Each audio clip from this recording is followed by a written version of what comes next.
Bonjour, bienvenue sur ma chaîne YouTube, ici Colette Correva Petrizo. Aujourd'hui je vais vous parler de la nouvelle lune qui aura lieu le 6 mars. Aujourd'hui on est le dimanche 3 mars. Et donc je vais vous parler de cette nouvelle lune. J'espère que vous allez bien et que je vous trouve en pleine forme. Je tenais à vous remercier aussi pour vos messages qui ont été nombreux, soit sur mon email ou soit sur mon site internet correva-astro.com. Je peux pas toujours malheureusement vous répondre parce que j'ai du travail et je tiens quand même compte de vos commentaires et de vos remarques.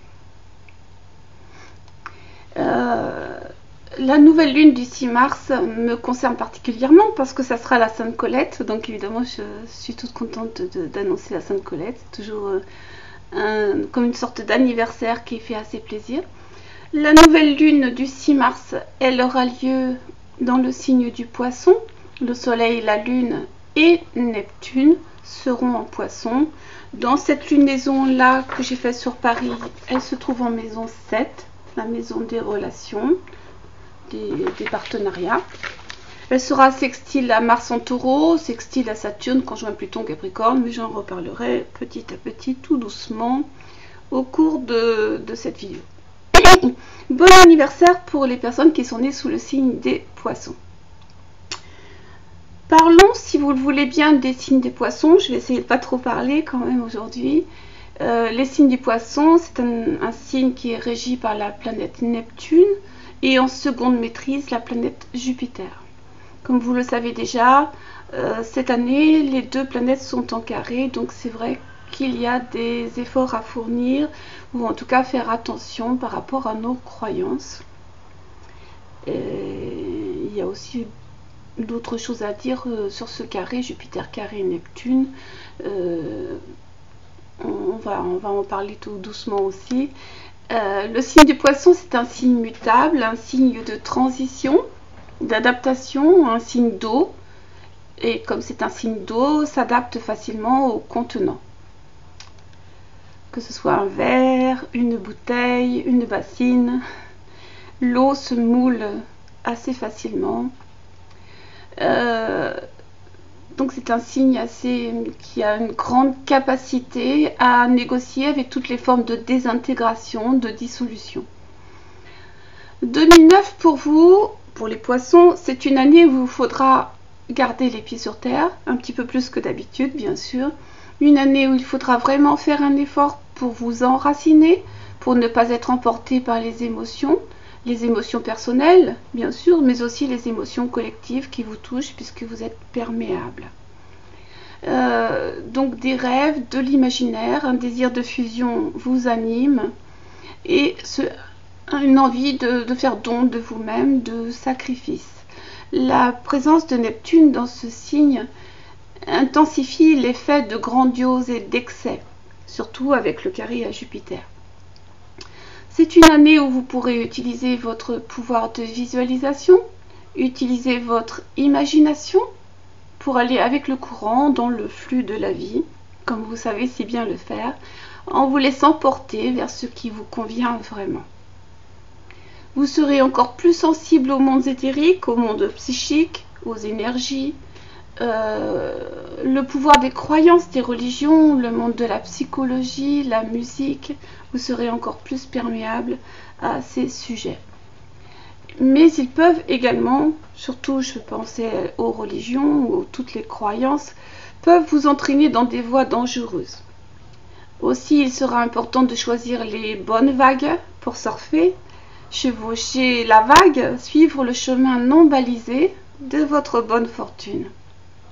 Pour vous, Poissons, le mois de janvier, le mois de juin, le mois de septembre risque de vous montrer vulnérable aux sirènes trompeuses des gourous, des maîtres spirituels et leurs acolytes, des personnes idéalisées qui sont mises sur un piédestal, toutes ces personnes à qui vous attribuez plein de qualités et pas toujours réalistes. Vous risquez donc, pendant cette année 2019, d'être vulnérable à ces personnes qui vous promettent beaucoup, joie, richesse, bien-être, abondance, voilà, beaucoup de clients, tout ça, tout ça. Vous avez certainement entendu parler de ce genre de choses sur Internet. Et ces personnes qui s'avèrent être à terme décevants, où vous seriez susceptible d'être désillusionné parce que vous avez rêvé, parce que vous avez embelli, imaginé la réalité. Donc tous ces gourous qui sont surtout assoiffés de votre adoration, de votre déification, assoiffés qui se nourrissent de votre vénération à leur égard, parce que vous les montez au pinacle, donc nécessairement c'est un duo gagnant, si j'ose dire. Je me souviens d'un cours de théâtre que j'ai pris quand j'étais beaucoup plus jeune, et c'était un exercice vocal qui était intéressant. C'était pour travailler les dés, et il fallait répéter très fort. J'adore de belles idoles. Ça correspond très exactement à votre année, vous les poissons. Donc c'est une année où il va falloir dénouer les projections que l'on fait sur les autres pour les voir dans leur réalité. Votre imagination créative peut fleurir et vous pouvez ressentir un grand bien-être qui vient d'un sens de l'unité avec la vie, une illumination spirituelle parce que vous êtes un avec tout ce qui vit. Et j'espère que vous n'obtiendrez pas cet état avec des produits stupéfiants, par l'alcool, par les drogues, déclarées ou non. Ce qui est une fausse manière d'atteindre cet état d'unité.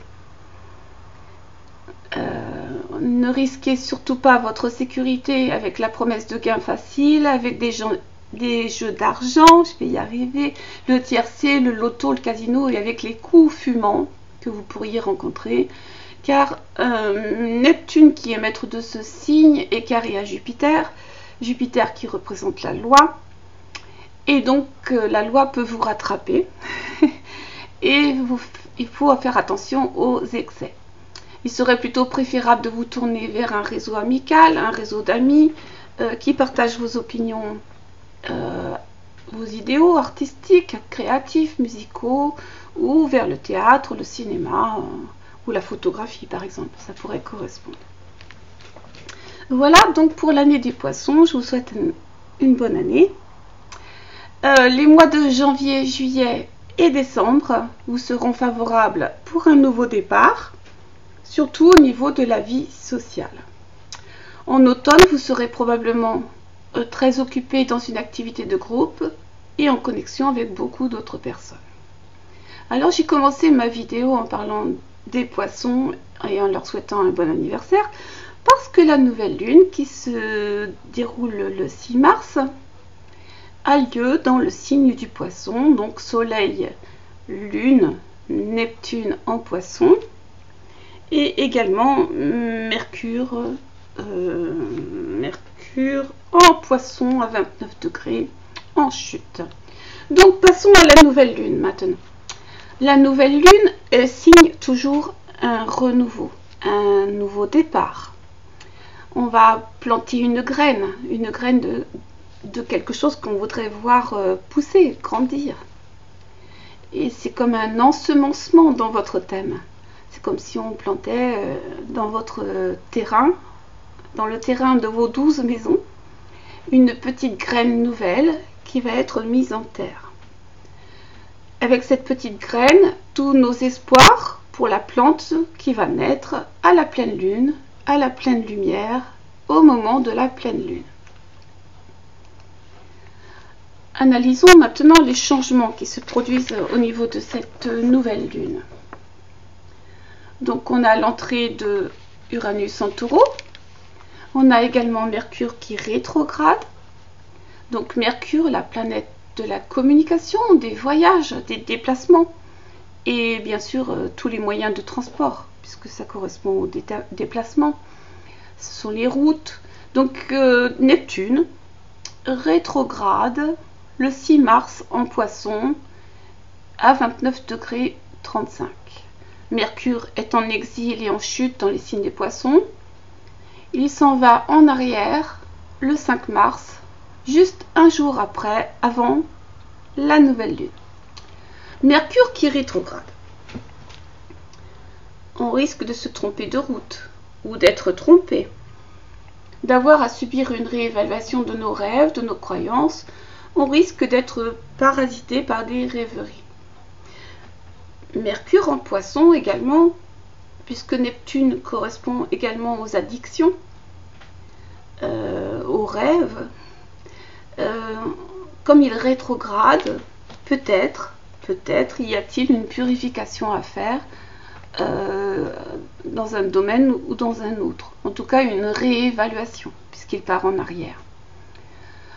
Par exemple, puisqu'on est dans un Mercure rétrograde qui nous demande de réévaluer nos rêves, nos croyances, de les remettre d'équerre, de les remettre au goût du jour. Par exemple, je vais dire autre chose. Si vous avez la croyance que quelqu'un ne vous aime pas, que votre famille ne vous aime pas, vous pouvez découvrir tout d'un coup, avec Mercure rétrograde dans votre maison 4, qu'au contraire, eh bien, votre famille vous aime, mais elle n'a jamais osé le dire pour des raisons diverses et variées. Et donc, ce sont des croyances qu'il faut réévaluer, parce que vous étiez parti avec l'idée que non, de toute façon, il vous aimerait jamais. Voilà. Ça fait partie des croyances aussi. On peut aussi bien sûr croire que une personne nous aime au contraire et puis se retrouver désillusionné également. On peut subir, quand Mercure est rétrograde, une forme de malhonnêteté ou ne pas être clair vis-à-vis de soi-même. On n'est pas totalement honnête vis-à-vis de nous-mêmes ou vis-à-vis des autres. Donc on peut subir la malhonnêteté des autres, on peut berner les autres, on peut se faire berner également, tromper. Plusieurs cas de figure sont possibles selon les cas et selon les aspects que cela forme dans votre thème. L'inverse, on peut s'apercevoir que nos croyances sont fausses. Mercure rétrograde en Poisson vient questionner nos croyances. Pendant que Mercure est rétrograde, on peut perdre des objets, les égarer. Mercure, c'est la planète des commerçants, des intermédiaires, de la communication, au sens large. C'est une planète neutre, Mercure. Elle est aussi la planète des voleurs, des menteurs et des malversations. Donc faites attention quand vous signez un contrat pendant cette période.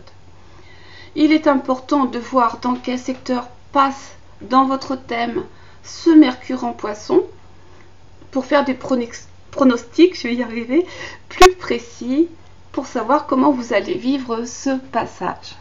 Donc il rétrograde entre le 5 mars et le 21 mars 2019. Donc c'est une période où vous devez être vigilant. Cette nouvelle lune en Poisson, le soleil a rendez-vous avec la lune en Poisson, mais aussi pour cette lunaison avec la planète Neptune, qui est la maîtresse justement de cette lunaison. Pour ensemencer une partie de votre thème, une maison, un secteur de vie particulier, puisqu'on n'est pas tous fait pareil, elle indique un nouveau départ et elle aura lieu à 15 degrés 47. Cette nouvelle lune est donc maîtrisée par la planète Neptune. La planète du rêve, de l'imagination, du flou artistique et des projections amoureuses. Neptune, c'est l'octave supérieure à la planète Vénus, planète de la fusion, de la connexion à l'immensité, aux intuitions profondes, planète qui parle des renoncements que nous faisons, des sacrifices que nous faisons dans le but de sauver une situation, par exemple. On arrête de lutter, on relâche la pression avec Neptune. Comme je parlais tout à l'heure de surfer sur la vague. Donc bien sûr, on est obligé de lâcher prise, autrement, pour aller avec le flux de la vie. Neptune est également lié aux états psychiques, aux états de vague à l'âme, indéfinis, aux rêveries aux visualisations et au lâcher-prise. Neptune est lié par analogie à la maison 12 du thème, la maison du passé et du nettoyage qui est nécessaire. En maison 12, on est en fin de cycle, on doit clôturer certaines choses, finir ce qu'on avait commencé, et puis on se déleste de bagages inutiles qui seront devenus inutiles pour le prochain voyage, le nouveau voyage qui aura lieu dans 15 jours en Bélier, qui signera des nouveaux départs dans une énergie beaucoup plus dynamique. Neptune, il faut savoir, reste 13 à 14 ans dans un signe. C'est une planète collective qui impacte, du fait de la durée du transit, toute une génération.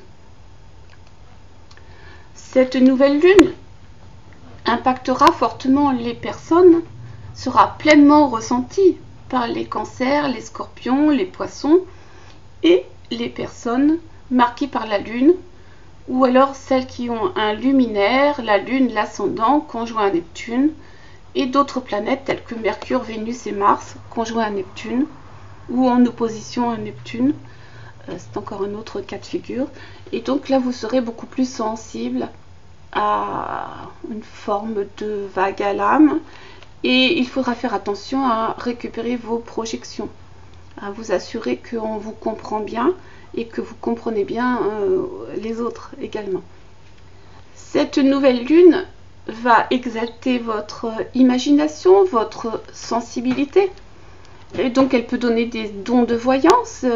Vous êtes plus romanesque aussi, votre imagination est beaucoup plus créative, vous avez une facilité pour visualiser les choses, pour fantasmer également.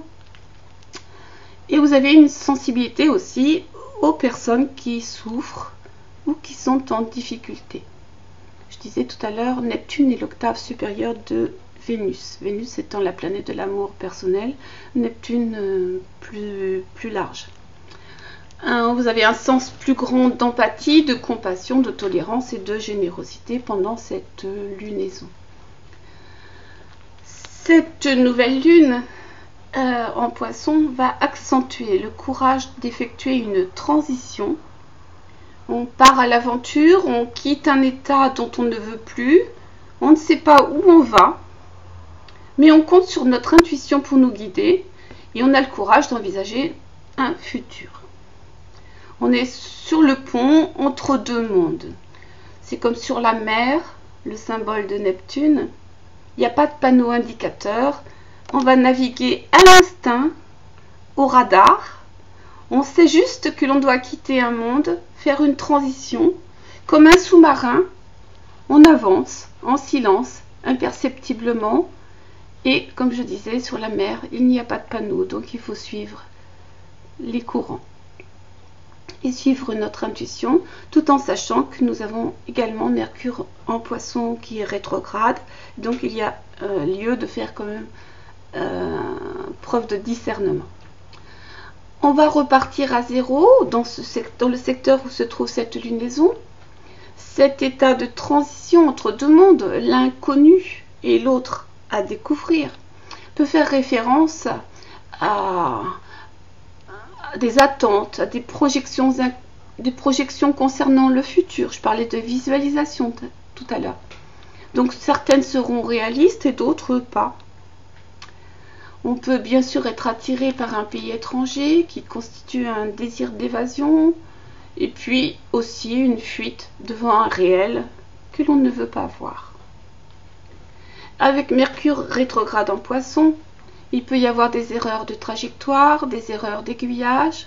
On peut se tromper ou être trompé, selon l'endroit où transite ce Mercure dans votre thème. Par exemple, je pense à une personne dont le transit de Mercure rétrograde tombe sur sa maison 6. La maison 6, c'est le secteur de la santé et le secteur de l'amélioration de la santé. Peut-être il y a une erreur de diagnostic médical, ou une habitude nuisible, ou une addiction dont il faut se libérer pour aller mieux. Avec la rétrogradation, vous aurez une vision plus claire de ce qu'il faut faire pour améliorer la situation. Donc ce Mercure rétrograde nous invite à faire preuve de discernement et à nous montrer réceptifs quand tout va de travers. Il y a l'ordinateur qui s'est arrêté, génial. Et il va falloir comprendre les projections que nous faisons sur les autres pour nous en libérer. Pardon, l'ordinateur s'est mis en veille. Donc ça nous parle également de notre masochisme, une forme de complaisance au laisser-aller qui crée des circonstances destructrices, peut-être pour se punir de quelque chose, puisque quand même Neptune est une planète de culpabilité également. Cette nouvelle lune, allez, continuons, est en sextile avec Mars en Taureau. Le sextile, c'est un aspect d'aide, un coup de pouce du destin. Alors le coup de pouce du destin, c'est sextile à Mars en Taureau, c'est la force tranquille, c'est la possibilité de réaliser concrètement un objectif, le désir de construire quelque chose de durable. On va passer à l'action concrètement, on en a les moyens maintenant, on peut réaliser ses rêves. C'est également sextile à Saturne-Pluton en Capricorne. Il faut savoir que les Capricornes actuellement sont en pleine métamorphose, profondément. Ils traversent une période où ils sont prêts à relever leurs manches pour concrétiser leurs rêves et surtout être authentiques et autonomes. Ils ne sont plus, ou en tout cas avec Pluton en conjonction à Saturne, dans le contrôle, et cet aspect Saturne-Pluton aide à s'affranchir des injonctions, des demandes de la société qui ne correspondent plus. Situation inconfortable. Pour ce qui est des changements, des rénovations, le 6 mars, Uranus, la planète des changements, des modernisations, l'appel du changement, comment on s'accorde à un nouveau système énergétique, l'appel du futur, eh bien, rentre dans le signe du Taureau. Le Taureau est maîtrisé par Vénus, la planète des valeurs, donc de l'argent évidemment, du corps, de la voix. En analogie avec la maison 2, c'est la nourriture qui passe par la gorge. C'est la sensualité, la nature, l'agriculture, le jardinage, la voix, le besoin d'enraciner les choses, de l'incarner concrètement. Donc on va incarner concrètement les idées qu'on a pu avoir depuis 2011 en Bélier. Tout d'un coup, on veut les mettre vraiment dans la terre. Donc Uranus va apporter du changement dans les maisons qu'il va transiter. Son passage en Bélier depuis 2011 nous a libérés, nous a mis en évidence notre volonté de créer du neuf et d'ouvrir des chemins nouveaux, de s'émanciper, de prendre la tête de quelque chose, d'une entreprise individuelle par exemple. Il y a eu avec Uranus en Bélier en 2011, depuis 2011 jusqu'en 2019, beaucoup de couples qui ont été pulvérisés afin d'apprendre plus d'autonomie dans leur manière de fonctionner. Continuons. Uranus, selon l'endroit où il transite, nous permet de nous libérer. Il correspond également aux secousses du destin, à l'hypertension artérielle, au stress, à la vie trépidante et l'éveil à une nouvelle dimension qui va vers un affranchissement. Il peut bien sûr nous libérer, selon l'endroit où ça se trouve dans votre thème, évidemment. Il peut nous libérer de relations amoureuses nuisibles ou de personnes qui bloquent notre évolution. Ça peut être aussi dans le travail ou dans votre famille. Uranus en Taureau est dans un signe fixe, en chute. Les changements se feront dans les 7 ans jusqu'en 2026. Il faut s'attendre quand même à des modernisations dans le domaine de la santé, du corps, peut-être la méditation, puisque Bouddha était taureau, par exemple. Vous voyez, le retour à une forme de calme, de paisibilité, de tranquillité. Beaucoup de personnes actuellement recherchent une nouvelle manière de revoir leur vie. Je terminerai ma chronique, comme je le fais souvent, par la planète Vénus. Je ne sais pas pourquoi, je termine toujours par Vénus. Parce qu'il y a tellement de choses d'autres à dire auparavant. Donc Vénus, la planète de l'amour, dans cette lunaison, notre manière d'aimer, elle se trouve en Verseau. C'est une Vénus qui a un peu peur de s'engager, qui est encore sur ses gardes, qui vient de rencontrer une personne nouvelle en Verseau. Donc des personnes nouvelles, un nouvel entourage.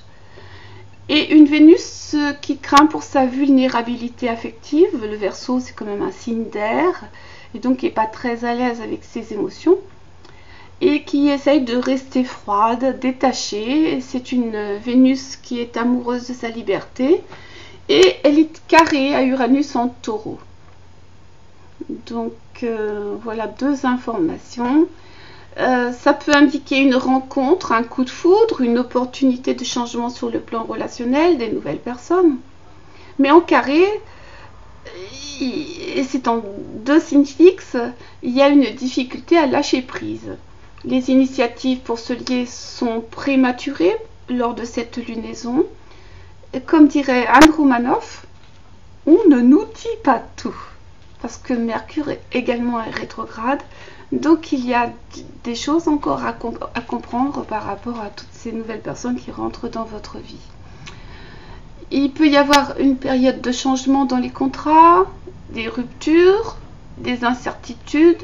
La vie affective, elle est bousculée. Comme un cheval fougueux, j'ai mis 3 petits points sur mes notes. On passe de nombreuses étapes dans nos relations, avec une volonté de se lier et un besoin de liberté.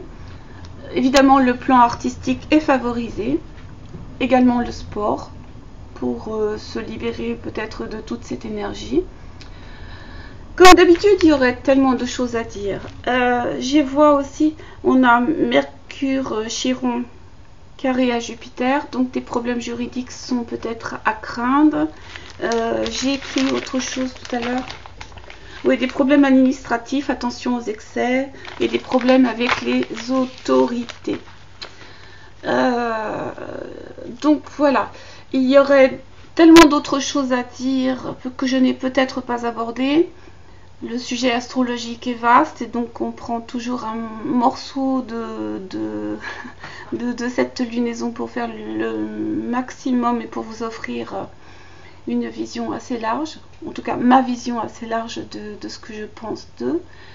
J'espère avoir répondu à vos attentes, questionnements et avoir éclairé grâce à cette analyse tant bien que faire votre chemin. Je précise que l'analyse de cette nouvelle lune est d'ordre général et que j'ai besoin de l'appliquer à votre thème personnel pour faire des prévisions, des analyses spécifiques à votre cas. On n'est pas tous faits pareil. Et donc, selon l'heure de naissance, le lieu de naissance, l'endroit où on n'est vraiment pas tous faits pareil. À bientôt, n'hésitez pas à me laisser vos commentaires. Et à bientôt, portez-vous bien. Au revoir.